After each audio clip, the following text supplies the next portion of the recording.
ప్రభుత్వం ఏర్పడిన తర్వాత నిరుద్యోగుల కోసం ఏమైనా ఉద్యోగాలు సెపరేట్ అంటే గత ప్రభుత్వం ప్రకటించింది కాకుండా ఈ ప్రభుత్వం ఏమైనా స్పెషల్గా ఏమైనా కేటాయించిందా? డిఎస్సి ఆల్రెడీ గత ప్రభుత్వం వేసిన దాంట్లో 5,000 యాడ్ చేసింది. గ్రూప్ 1లో 50 యాడ్ చేసింది. ఒక్కటి మెడికల్ బోర్డు నుండి ల్యాబ్ టెక్నీషియన్లు కొన్ని మెడికల్ పారామెడికల్ పోస్టులు ఒకటే వేసింది. అది కూడా 5,000 వరకు వేశారు. అది కూడా ఇంకా రిజల్ట్ పెండింగ్లోనే ఉంది. అంటే వీళ్ళు ఏది నింపలేదు.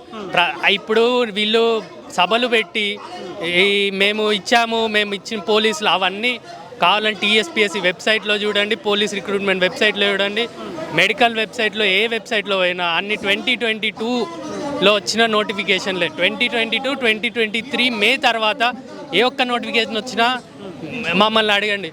అందులో ఏ నోటిఫికేషన్ 2023 నుండి రాలేదు. ఈ గవర్నమెంట్ ఇచ్చినాయి అని చెప్తున్నాయన్నీ ఇప్పుడు వీళ్ళు ఇస్తున్నాయన్నీ కూడా గత ప్రభుత్వం ఇచ్చిన నోటిఫికేషన్లు. అప్పుడైన ఎగ్జామ్లకి వీళ్ళు అపాయింట్మెంట్ ఆర్డర్లు ఇచ్చి మేము నింపాము అంటున్నారు.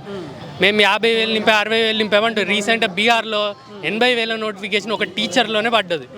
అంటే వాళ్ళు 80,000 అంత పెద్ద నోటిఫికేషన్, ఓన్లీ టీచర్ నోటిఫికేషన్ 80,000 వారం ముందే వేశారు. వీళ్ళు ఎప్పుడో 2022లో ఇచ్చిన నోటిఫికేషన్ని వీళ్ళు చెప్పుకుంటున్నారు మేము నింపాము, మేము అయ్యామని. వీళ్ళు వచ్చిన తర్వాత అయితే ఎలాంటి నోటిఫికేషన్ రాలేదు.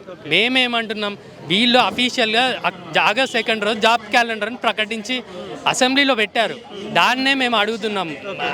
వాళ్ళు చెప్పారు, డిప్యూటీ సీఎం గారు, స్వయాన deputy CM, energy minister, finance minister కూడా సార్ ఇప్పుడు ఫైనాన్స్ అప్రూవల్ కూడా సార్ ద్వారానే ఇవ్వాలి.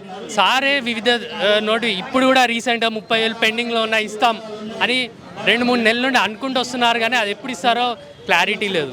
మేము ఒకటే డిమాండ్ చేస్తున్నాం, ఏంటంటే నోటిఫికేషన్ త్వరగతిన ఫైనాన్స్ అప్రూవల్ ఇచ్చి రిక్రూట్మెంట్ నోటిఫికేషన్ రావాలి. ఇప్పుడు లోకల్ బాడీ ఎలక్షన్స్ వస్తున్నాయి అంటున్నారు, మళ్ళీ ఆ ఎలక్షన్ కోడ్ అంటారు.